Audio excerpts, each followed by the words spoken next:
Hello दोस्तों, आज के इस एक्सप्लेनर में हम एक बहुत ही खास और दिल को छू लेने वाली चर्चा करने वाले हैं। आज का हमारा फोकस है आरव की कहानी, डर पर जीत और सफलता का सफर। देखिए, ये सिर्फ कोई आम कहानी नहीं है, बल्कि ये हम सब के अंदर चलने वाली उस कश्मकश की कहानी है जहां हमें अपनी छुपी हुई काबिलियत को बाहर लाने के लिए खुद के ही डर से लड़ना पड़ता है। तो चलिए बिना किसी देरी के शुरू करते हैं। यहाँ स्क्रीन पर जो कोट है ना, वो बहुत ही गहरी बात कहता है। हर इंसान के अंदर एक डर छिपा होता है, लेकिन डर के दूसरी तरफ एक नई जिंदगी इंतजार कर रही होती है। मतलब हम सबके अंदर कोई ना कोई डर तो होता ही है ना? किसी को फेल होने का डर है, तो किसी को इस बात का डर कि लोग क्या कहेंगे, या फिर अपनी किस्मत का ही डर। लेकिन सच मानिए, जिस दिन हम इस डर की दीवार को गिरा देते हैं ना, उसके ठीक पीछे एक बिल्कुल ही नई और अद्भुत दुनिया हमारा इंतजार कर रही होती है। तो सबसे पहले बात करते हैं पहले हिस्से, बचपन और डर, यानी वो अंदरूनी लड़ाई। कहानी शुरू होती है आरव के बचपन से, जो एक छोटे से गांव से आता है। उसके पिता एक सीधे साधे किसान थे और माँ दूसरों के घरों में काम किया करती थी। ये उसकी जिंदगी का वो शुरुआती सच था जिससे उसे जूझना था। अब आम तौर पर हम क्या सोचते, यही ना, कि अगर कोई गरीब है तो उसकी सबसे बड़ी रुकावट पैसे की कमी ही होगी। लेफ्ट में देखिए, गरीबी। हाँ, आरव की आर्थिक हालत बहुत कमजोर थी, लेकिन राइट साइड में जो है ना, डर, असली दुश्मन वही था। आरव के दिमाग में ये बात बैठ गई थी कि वो कभी सफल नहीं हो पाएगा। तो असल में उसकी सबसे बड़ी लड़ाई पैसों से नहीं, बल्कि अपने खुद के दिमाग में बैठे इस खौफ से थी। ये डर कितना हावी था, इसका एक बहुत ही सीधा सा उदाहरण उसके स्कूल के दिनों से मिलता है। क्लास में जब भी टीचर कोई सवाल पूछते तो आरव को सही जवाब मालूम होता था, लेकिन उसका हाथ कभी ऊपर नहीं उठता था। क्यों?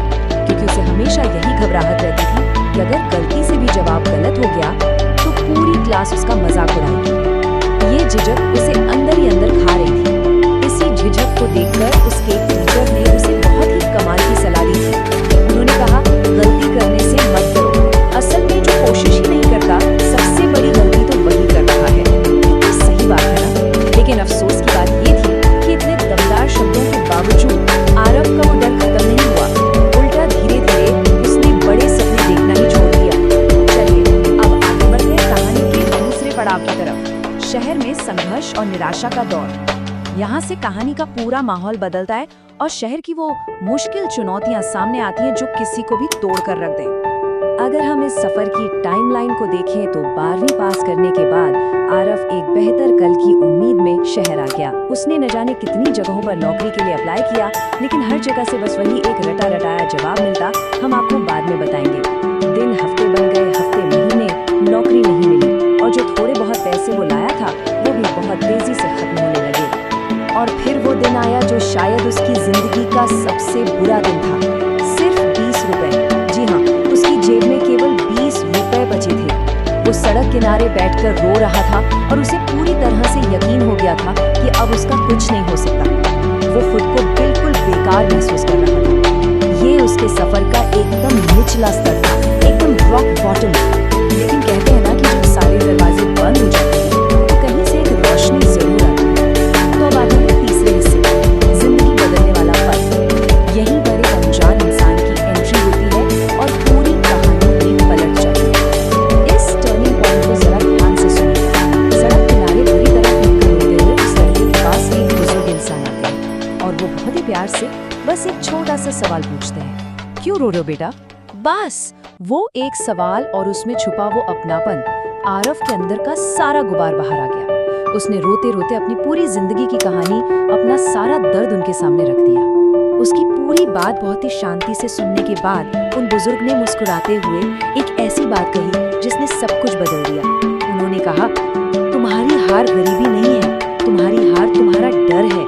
अगर तुम आज इस डर की वजह से पीछे हट गए तो पूरी जिंदगी पछताओगे।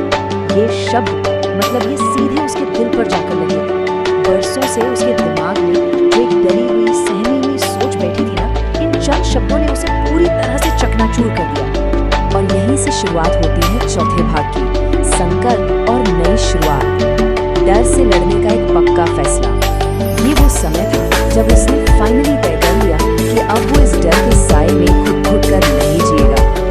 अगली ही सुबह से उसकी रूटीन बिल्कुल बदल गई। उसने शुरुआत में छोटे मोटे जो भी काम मिले वो करना